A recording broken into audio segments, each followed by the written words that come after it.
قرآن مجید فرقان حمید کا 22واں پارہ ہے، اس پر ہم بات کریں گے۔ اللہ تعالیٰ توفیق عطا فرمائے۔ سورت یہاں چل رہی ہے احزاب، تو 22ویں پارے کے بالکل شروع میں اللہ تبارک و تعالیٰ نے ازواج مطہرات سے خطاب کیا ہے اور ساری امت کی خواتین کو سمجھایا ہے۔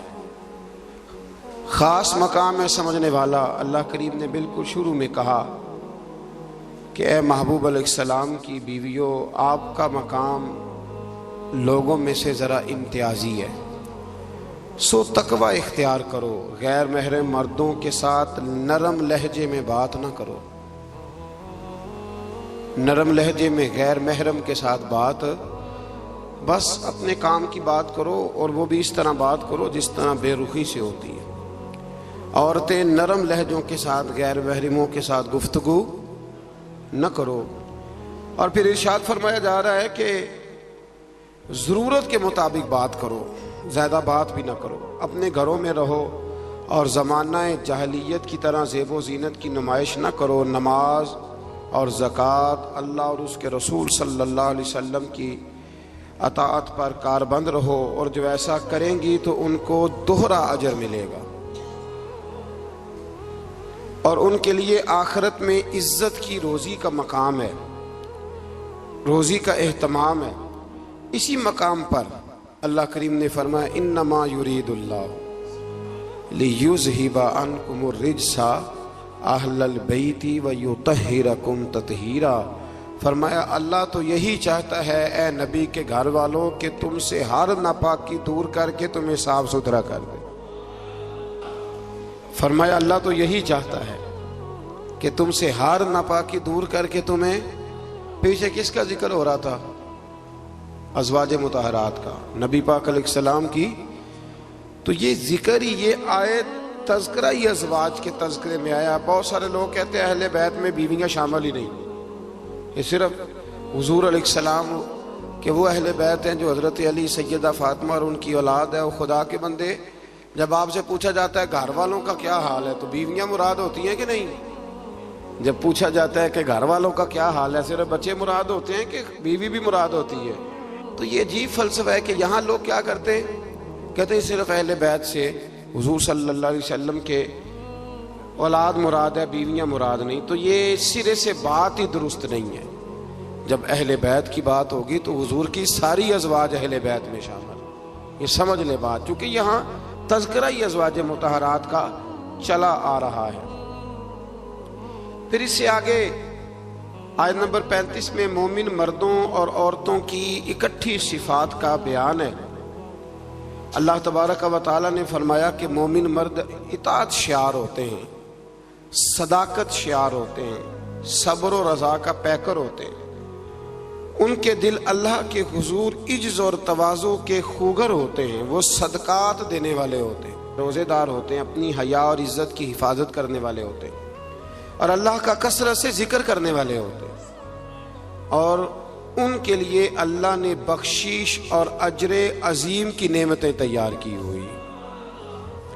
پھر آیت نمبر 36 میں فرمایا نہ کسی مومن مرد اور نہ کسی مومن عورت کے لیے یہ جائز ہے کہ جب اللہ اور اس کا رسول کو فیصلہ فرما دیں تو ان کے لیے اپنے اس کام میں کوئی اختیار رہ جائے۔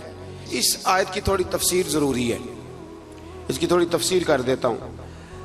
ہوا یہ تھا کہ نبی کریم علیہ الصلاۃ والسلام نے اپنے ایک غلام کے ساتھ، اپنی ایک عزیزہ جو حضور کی رشتہ دار بنتی تھی، حضرت زینب بنت جہش، ان کا نکاح کرنا چاہا، پیغام نکاح بھیجا۔ انہوں نے کہا جی ہم قریشی خاندان سے ہیں اور یہ غلام ہے، تو اس کو کیسے رشتہ دے دیں؟ حالانکہ حضور نے پیغام بھیجا تھا، اتنے بڑے ہم ہو کے تو ایک غلام کو رشتہ دے دیں؟ تو اللہ نے حکم دے دیا، فرمایا جب رب رسول حکم دیں تو تمہیں اختیار ہی کوئی نہیں۔ اور جب یہ آیت نازل ہوئی تو وہ حضرت زینب بنت جہش کے گھر والے خود حاضر ہوئے، عرض کی حضور جہاں آپ کا دل کرتا ہے آپ بچی کا رشتہ فرما دیں، ہم اللہ رسول کے حکم کے آگے بات نہیں کر سکتے۔ آج بھی آپ دیکھ لیں، برادری پہلے اور دین معاذ اللہ بعد میں۔ برادری پہلے، بھائی شادی پہ کوئی بےہودہ حرکت نہ کرنا تو کہتے میری برادری نہیں مانتی۔ یہ بڑا خطرناک جملہ ہے، یعنی ایک طرف نبی پاک کی شریعت اور دوسری جانب برادری، تو یہ مطلب آپ اندازہ کر لیں کہ یہ بات کہاں تک جاتی ہے۔ آپ نے اس میں سے اختیار کسے کیا؟ ہماری برادری وہی ہے جس برادری میں حضرت بلال حبشی شامل ہے، حضرت صہیب رومی اور عمار یاسر شامل، وہ ہماری برادری ہے، ایک ہوں مسلم حرم کی پاسبانی کے لیے۔ اللہ توفیق عطا فرمائے۔ پھر اس سے آگے آیت نمبر 37 سے یہ مسئلہ بیان ہوا ہے کہ جو منہ بولا بیٹا ہے وہ حقیقی بیٹے کے حکم میں نہیں ہوتا، وہ حقیقی بیٹے کے حکم میں نہیں ہوتا۔ وہ میں پیچھے بھی بتا چکا ہوں۔ ہوا یہ تھا کہ ایک منہ بولے بیٹے نے طلاق دی تھی، تو نبی کریم علیہ السلام کے وہ منہ بولے بیٹے تھے، تو ان کی زوجہ سے حضور نے نکاح کرنا چاہا۔ لوگوں نے کہا کہ یہ تو یہ والا معاملہ ہے، تو فرمایا وہ جو منہ بولا بیٹا ہے وہ منہ بولا بیٹا ہی ہوتا ہے۔ مجھ سے ایک دفعہ ایک دوست نے سوال پوچھا تھا کہ منہ بولی جو بہن ہوتی ہے تو بھئی وہ غیر محرم ہوتی ہے، منہ بولی بہن غیر، منہ بولی ماں جو ہوتی ہے نا، ایک تو یہ ہے کہ وہ کہولا کی عمر کو پہنچ جائے، اس نے بچہ چھوٹا سا لے کے پالا ہو، وہ معاملہ اور ہے۔ لیکن ہمارے ہاں جس طرح رشتے نہیں بن جاتے، جو اصل بہن ہوتی ہے اس کا پتہ ہی کوئی نہیں۔ بھائی جس کو اللہ رسول نے تیری بہن بنایا تجھے وہ پسند کیوں نہیں، اور جس کو رب کریم نے تیرے لیے رشتہ بنایا ہے تجھے وہ رشتہ قبول کیوں نہیں۔ اللہ تبارک و تعالی حقیقی مفہوم کی طرف ہماری توجہ لگائے، اسی میں ہمارا فائدہ ہے۔ تو پھر اسی طرح آیت نمبر 40 میں اللہ تبارک و تعالی نے وہ عظیم بات ارشاد فرمائی جس کی طرف امت کی توجہ ہونا بڑی ضروری ہے۔ فرمایا ما کان محمد ابا احد من رجالکم ولکن رسول اللہ وخاتم النبیین۔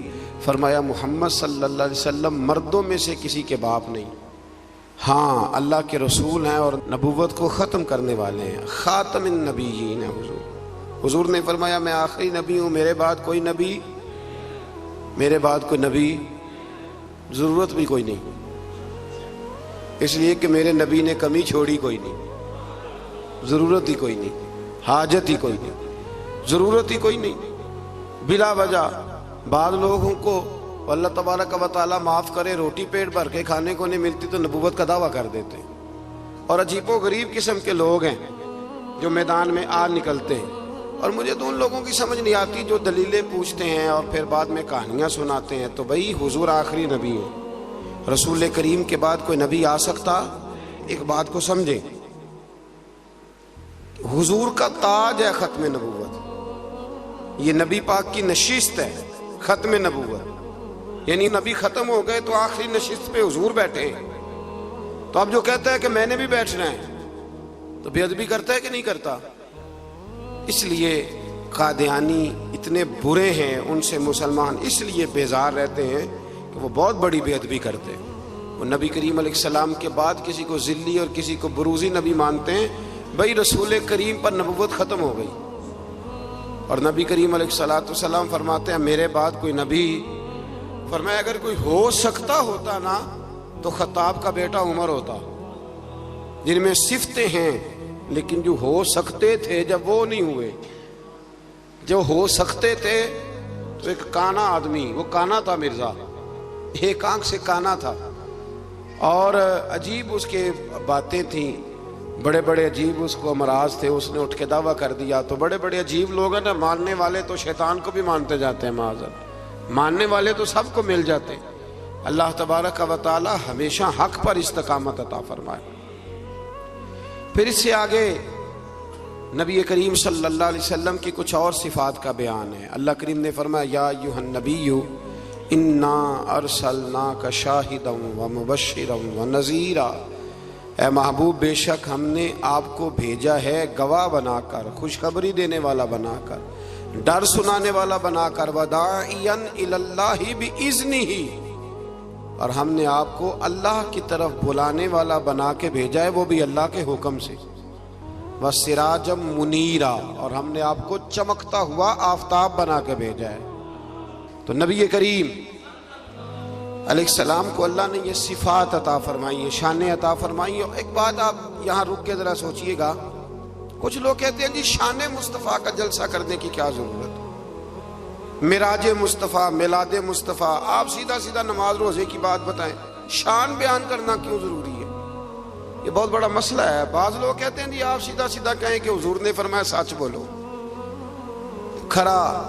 کھری بات کرو اور دیانتدار۔ یہ آپ کیا، حضور شان بڑی تھی، عظمت بڑی تھی، تو بھائی ان آیات میں اللہ کیا بیان کر رہا ہے؟ کہا میرا محبوب نذیر بھی ہے، بشیر بھی ہے، سراج منیر بھی ہے۔ یہ ساری صفتیں اللہ نے قرآن میں بیان کی، اور ایک جگہ پہ نہیں، درجنوں جگہ پہ واضح آیات میں۔ ویسے تو سارا ہی قرآن حضور کی تعریف ہے، اور یہ میں نہیں کہہ رہا، یہ حضرت عائشہ صدیقہ فرماتی، کان خلقہ القرآن، فرمایا اگر تم نے حضور علیہ السلام کے اخلاق دیکھنے ہو تو قرآن پڑھ لو۔ تو اس لیے یہ عظمتوں اور شانوں کا بیان یہ طریقہ ہے، یہ مسلمان کی روح کی غذا ہے۔ اللہ ہمیں سمجھنے کی توفیق عطا فرمائے۔ پھر آیت نمبر 53 سے نبی پاک علیہ السلام کی بارگاہ کے آداب بیان ہوئے کہ بغیر اجازت نبی کے گھر میں داخل نہ ہو، دعوت طعام ہو تو کھانا کھا کے منتشر ہو جاؤ۔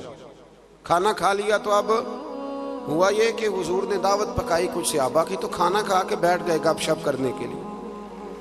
تو محبوب کریم نے ایک دو دفعہ دیکھا کہ اب یہ جائیں، حضور نے آرام کرنا تھا، لیکن کچھ لوگ بیٹھ گئے، تو اللہ کریم نے فرمایا جب کھا لیا ہے نا اب جاؤ، منتشر ہو جاؤ۔ گویا رب کریم اپنے محبوب کے دربار کے آداب بیان فرماتا ہے، اللہ بیان فرماتا ہے۔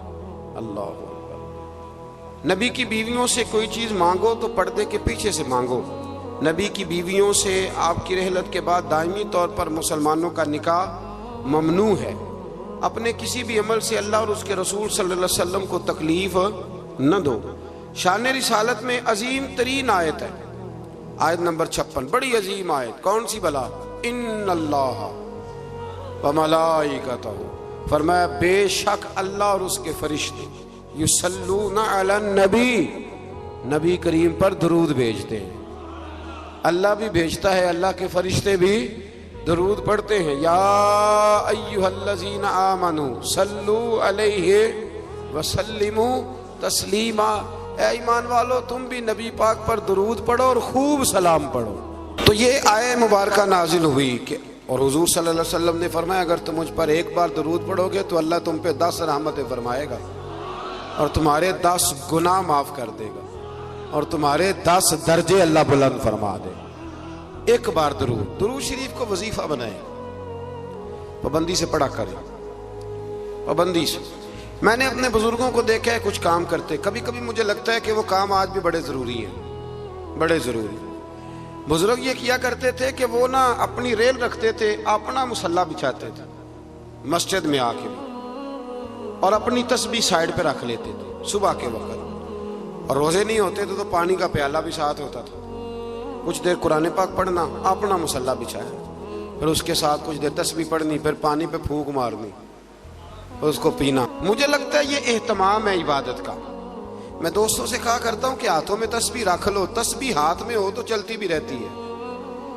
تو یہ چھوڑ دیں، لوگ کیا کہیں گے، بہانہ کریں گے، دنیا کہے گی یہ بابا تسبیح ہو گیا، تو کہنے دو، تسبیح ہو تو تسبیح چلتی بھی۔ سمجھ آ گئی یہ بات کی؟ تو اہتمام کریں، یہ 20 منٹ 10 منٹ مصلی پہ بیٹھ کے درود شریف پڑھیں۔ ہمیں موقع مل جائے تو ہم پڑھ لیتے ہیں۔ کچھ کہتے ہیں میں گاڑی چلاتے چلاتے پڑھتا ہوں، میں نے کہا یہ سارے طریقے ٹھیک ہیں، پر میری رائے یہ ہے کہ مصلی بچھا کے، خوشبو لگا کے، اچھے کپڑے پہن کے، مدینے کی طرف منہ کر کے، یعنی حضور کی بارگاہ میں سلام عرض کرنا ہے نا جی، حضور کی بارگاہ میں، تو پھر پورے اہتمام سے سلام پڑھیں۔ اللہ توفیق عطا فرمائے۔ آیت نمبر 60 سے 61 میں منافقین اور فاسقین اور جن کے دلوں میں عداوت مصطفیٰ صلی اللہ علیہ وسلم کا روگ ہے، اور مدینے میں جھوٹی افواہیں پھیلانے والوں کو خبردار کیا گیا کہ اگر وہ اپنی حرکتوں سے باز نہ آئے تو انہیں مدینے میں رہنے نہیں دیا جائے گا، اور یہ بھی کہا گیا کہ یہ لوگ لعنتی ہیں، اور جہاں بھی پائے جائیں انہیں چن چن کر قتل کر دیا جائے، اس لیے کہ یہ حضور کے بارے میں دل میں منافقت رکھتے ہیں۔ پھر آگے سورہ سبا شروع ہوتی ہے۔ اس سورت کی آیت نمبر 9 میں دشمنان رسول صلی اللہ علیہ وسلم کے لیے عبرتناک عذاب کی وعید ہے۔ آیت نمبر 10 سے حضرت داؤد علیہ السلام کے معجزات کا ذکر ہے۔ کہ انہیں یہ فضیلت دی گئی کہ پہاڑ اور پرندے ان کے ساتھ تسبیح کرتے تھے. حضرت داؤد تسبیح کرتے تو پہاڑ بھی تسبیح کرتے, پرندے بھی. داتا علی اجویری نے ایک بات لکھی ہے, کہتے ہیں کہ حضرت حبیب بن اسلم رائی تھے. داتا صاحب نے 1000 سال پہلے لکھا ہے.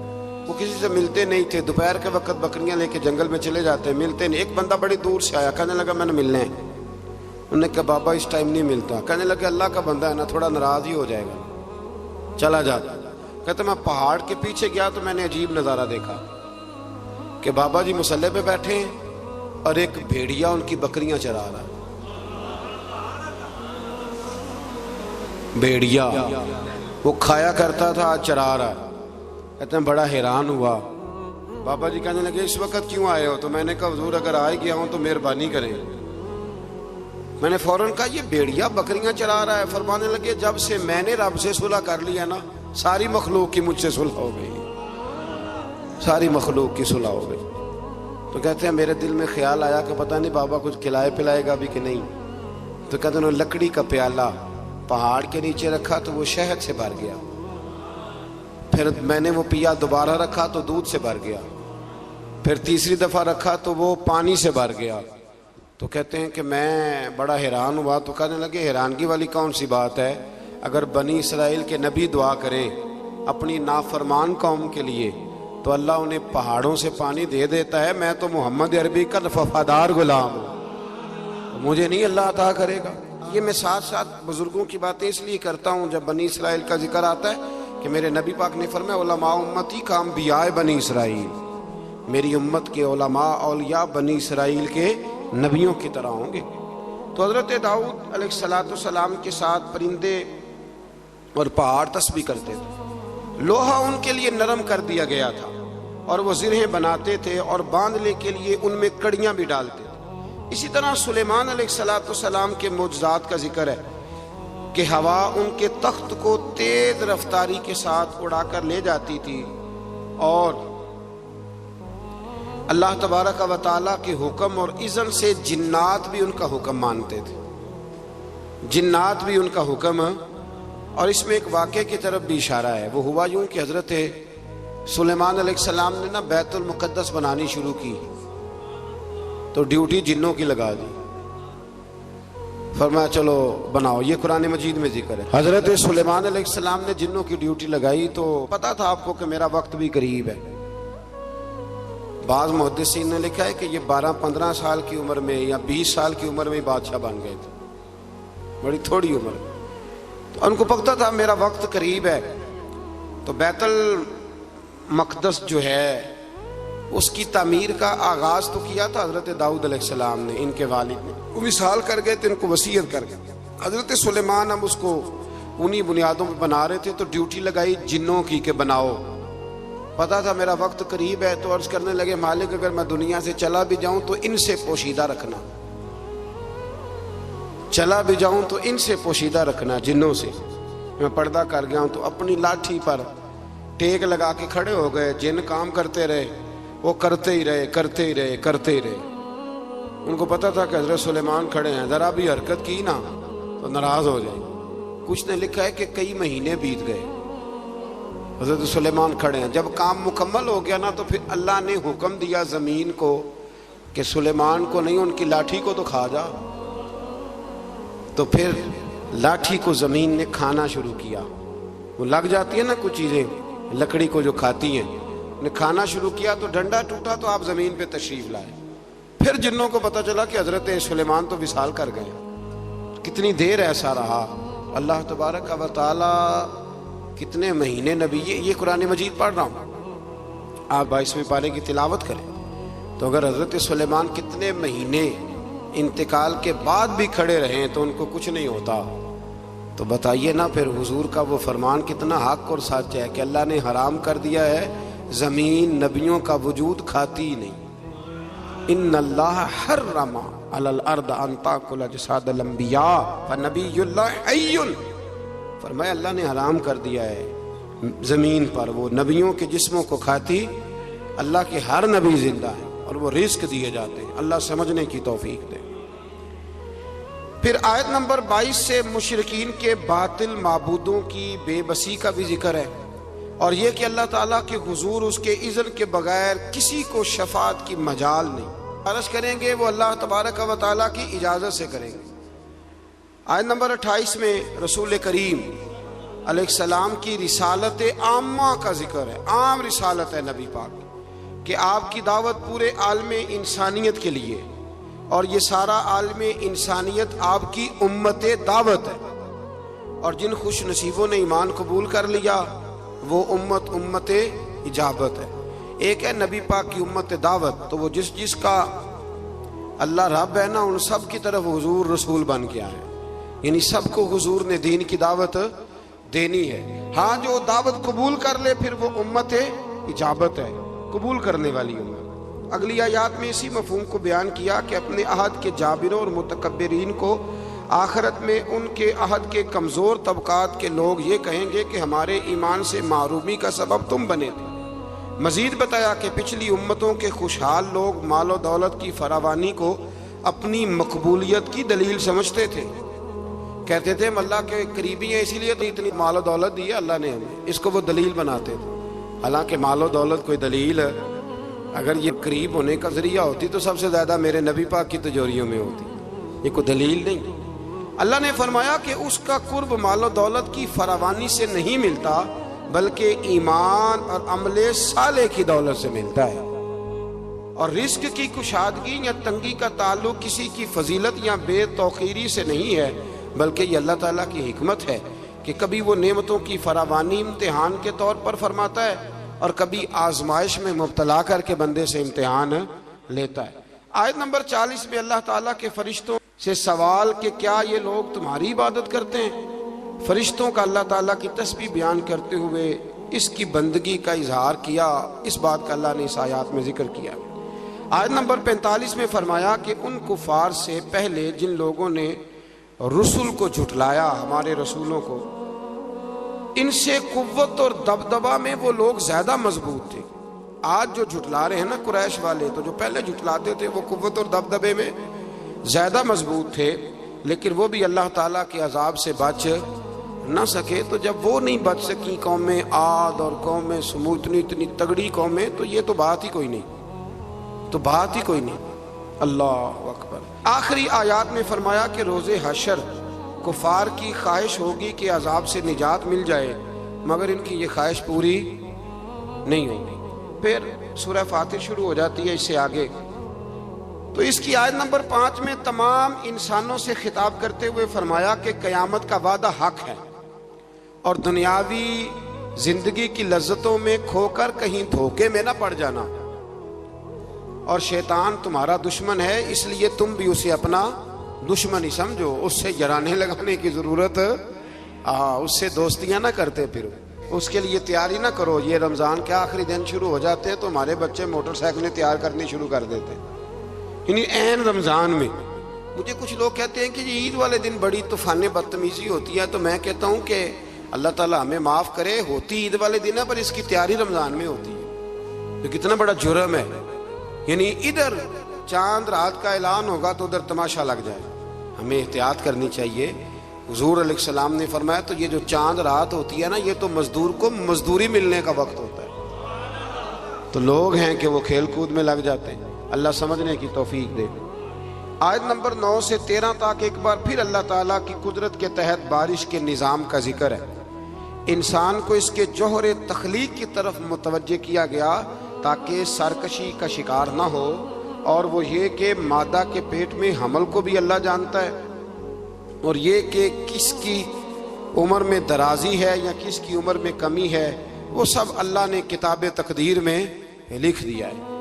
آیت نمبر 12 سے فرمایا کہ میٹھے اور کھارے پانی کے سمندر برابر نہیں ہوتے، میٹھے اور کھارے پانی کے سمندر برابر نہیں ہوتے، لیکن فرمایا سب سمندروں سے تمہیں مچھلی کا تازہ گوشت ملتا ہے، پانی جیسا بھی، اور تم ان سے پہننے کے زیور بھی نکالتے ہو، اور کشتیاں پانی کو چیرتی ہوئی چلی جاتی ہیں۔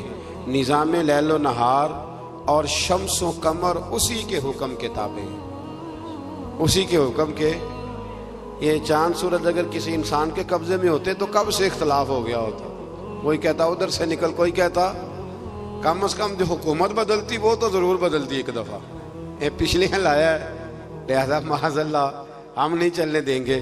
اللہ نے فرمایا یہ اللہ کے تابع ہے. رات دن کا آنا بھی اللہ کے, اور نظام شمس و قمر بھی اللہ کا. آیت نمبر 18 میں بتایا کہ کوئی بوجھ اٹھانے والا دوسرے کا بوجھ نہیں اٹھائے گا, یعنی ہر ایک کو اپنے اپنے عمل کا جواب دینا ہوگا, اور جو تزکیہ اور تقوی اختیار کرے گا تو اس کا فائدہ اسی کو پہنچے گا. پھر فرمایا اندھا اور دیکھنے والا, ظلمت اور نور, سایہ اور دھوپ, زندہ اور مردہ لوگ برابر ہو سکتے نہیں. یہاں کفار اور منکرین کو اندھے, ظلمت, دھوپ اور مردے سے تشبیہ دی گئی, اور گویا اللہ کریم نے اہل ایمان کو آنکھوں والا کہا, نور والا کہا, سائے والا کہا, اور فرمایا یہ ہیں وہ جو زندہ ہیں. کافر زندہ رہ کے بھی زندہ. اقبال نے کہا تھا زندگی زندہ دلی کا نام ہے, اور مردہ دل کیا خاک جیا کرتے. تو دل زندہ ہو تو پھر ہر شے. ایک دانشور کا ایک قول ہے, وہ کہا کرتے تھے رشتے احساس کے ہوتے ہیں, رشتے اور احساس نہ ہو تو پھر رشتے بھی. آپ کو پتہ ہے نا, بہن کا اگر خیال آ گیا تو پھر بہن ہے, لیکن اگر بھائی کہے کہ نہیں جی میرے بہنوئی نے ضائع بڑے کیے ہیں پیسے, وہ تو سارا اس خاندان کو چلا جائے گا, تو میں بہن کے بچوں سے, تو یہ احساس ختم ہو گیا. تو فرمایا کہ یہ زندہ رہتا ہے, جو مومن ہوتا ہے مومن زندہ ہوتا ہے, کافر مردہ ہوتا ہے, اس لیے کہ اس کا دل مردہ ہوتا ہے. اللہ تعالیٰ نے ان آیات میں یہ بھی بتایا کہ حجت الہیہ قائم کرنے کے لیے ہر قوم کی طرف نذیر یعنی روشن دلائل اور الہامی کتابیں دے کے نبی اور رسول بھیجے گئے, لیکن ہر دور میں پیغام حق کو جھٹلانے والے موجود رہے. آیت نمبر 27 میں فرمایا کہ ایک پانی سے مختلف رنگوں کے پھلوں, ایک ہی پہاڑی سلسلے سے مختلف رنگوں کے پہاڑ, ایک نوع انسانی سے مختلف رنگوں کے لوگ, اور چار پایوں اور جانوروں کو مختلف رنگوں میں پیدا کرنا, یہ اللہ تعالیٰ کی وحدانیت کی دلیل ہے. ایک باپ کے 4 بیٹے ہوتے ہیں, چاروں کی شکلیں علیحدہ ہوتی ہیں. یہ نا مسئلے پہ غور نہیں نہ کرتے, ورنہ فوراً بندہ کیا اٹھتا ہے کہ سبحان اللہ و بحمدہ, سبحان اللہ. آپ غور کریں, ہر بندے یہ چیزیں لوگ بناتے ہیں نا جی, اس میں اتنی ڈال دو, اس میں اتنی ڈال دو, اتنی, تو ایک طرح کی چیزیں بنتی جاتی ہیں, ایک کی طرح. کوئی بھی چیز جو انسان بناتا ہے, چمچ ہے, برتن ہے, تو ایک کی طرح کا بناتا ہے. اللہ کریم کی تخلیق کا کمال یہ ہے کہ ناک ہر بندے کی ایک ہے, آنکھیں 2 ہیں, کان 2, ہونٹ سب کے ہیں نا, اور چہرے مختلف ہیں. سمجھتے ہیں آپ بات؟ یعنی وہی چیزیں اللہ تعالیٰ نے دیں جو سب کو دیں, پر اس کے باوجود چہرے مختلف ہیں. تو ماننا پڑے گا کہ جو بنانے والا ہے وہ بڑی شان والا ہے, جو بنانے والا ہے وہ بڑی شانوں والا ہے. جو وہ بنا سکتا ہے دوسرا کوئی نہیں بنا سکتا. آیت نمبر 28 میں بتایا کہ جو علماء ربانیین ہیں نا, ان کے دلوں میں اللہ کی خشیت ہوتی ہے. انما یخشی اللہ من عبادہ العلماء. یہ مسئلہ تھوڑا ضرور سن لیں. فرمایا اللہ کے بندوں میں سے اللہ سے وہ ڈرتے ہیں جن کے پاس علم ہے. ایک لفظ کبھی کبھی ہم کہتے ہیں, لڑائی ہو جائے نا تو کہتے ہیں تو مینوں جاندا نہیں. اس کا کیا مطلب ہوتا ہے؟ تو مینوں کہتے ہیں نا کچھ لوگ, تو مینوں, اس کا کیا مطلب ہے؟ اس کا مطلب ہے کہ تو میرے سے لڑائی کر رہا ہے, تو میری طاقت نہیں جانتا, میرے تعلقات نہیں جانتا. یہ ترجمہ اس کا. تو میری دولت کو نہیں جانتا, میں کتنے لوگ میرے ہیں چاہنے والے, پیار کرنے والے, یا میرے خاندان والے, تو جان. یہ مطلب ہوتا ہے کہ تو مجھے جانتا. جو جانتا ہوتا ہے وہ ڈرتا ہے, جو نہیں جانتا وہ ایسے ہوتا ہے. جو بندہ رب کو جانتا نہیں نا وہ نہیں ڈرتا, اور جو جان لیتا ہے نا وہ ڈرتا ہے. پتہ چل جاتا ہے کتنی قدرتوں والا ہے. میرے رسول کریم علیہ السلام نے فرمایا میں تم سب سے بڑھ کر رب کو جانتا ہوں, اور میں تم سب سے زیادہ اللہ سے ڈرتا ہوں. اس لیے زیادہ باتیں کرنے والا عالم نہیں ہوتا, اللہ سے زیادہ ڈرنے والا عالم ہوتا ہے. جو بندہ کہتا ہے میں کسی کو بولنے نہیں دیتا، میں بڑی کہانیاں سناتا ہوں، تو یہ علم کی علامت نہیں۔ انما یخش اللہ من عبادہ العلماء، اللہ کے بندوں میں سے جو عالم ہیں وہ اللہ سے ڈرتے ہیں۔ اگر تو زیادہ ڈرتا ہے تو تو بڑا عالم ہے، اگر تو نہیں ڈرتا پھر تو ان پڑھ ہے۔ یہ تو اپنے آپ سے پوچھ لے۔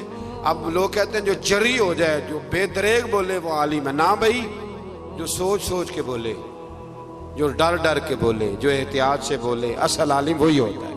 اللہ توفیق عطا فرمائے۔ آیت نمبر 32 میں اللہ تعالیٰ نے اپنے نیک بندوں کی برگزیدہ اور چنیدہ اور نیکی کے کاموں میں سبقت کرنے والے فرما کر جنت کی ان نعمتوں کا ذکر فرمایا جو اللہ تعالیٰ نے ان صالح بندوں کے لیے تیار کی ہوئی۔ پھر آیت نمبر 40 میں مشرکوں کے معبودان باطلہ کا ذکر ہے۔ آیت نمبر 41 سے فرمایا کہ اللہ تعالیٰ آسمانوں اور زمینوں کو اپنے مرکز سے ہٹنے نہیں دیتا، اور اگر وہ اپنے مرکز سے ہٹ جائیں تو اللہ کے سوا کوئی دوبارہ ان کو اپنی جگہ پہ قائم کرنے والا نہیں ہے۔ آیت نمبر 45 میں فرمایا کہ اللہ تعالیٰ لوگوں کی بدعمالیوں کی وجہ سے ان کی گرفت فرماتا تو روئے زمین پر کوئی جاندار زندہ نہ ہوتا۔ اگر اللہ تعالیٰ لوگوں کے گناہوں کی وجہ سے ان کو پکڑتا تو پھر کوئی موجود مر گئے ہوتے، سارے ختم ہو گئے ہوتے۔ لیکن وہ ایک وقت مقررہ تک انہیں ڈھیل دے رہا ہے، پس جب ان کا وقت آ جائے گا تو اللہ تعالیٰ اپنے بندوں کو خوب دیکھ رہا ہے۔ اللہ تعالیٰ ہم سب کی حاضری کو مقبول فرمائے۔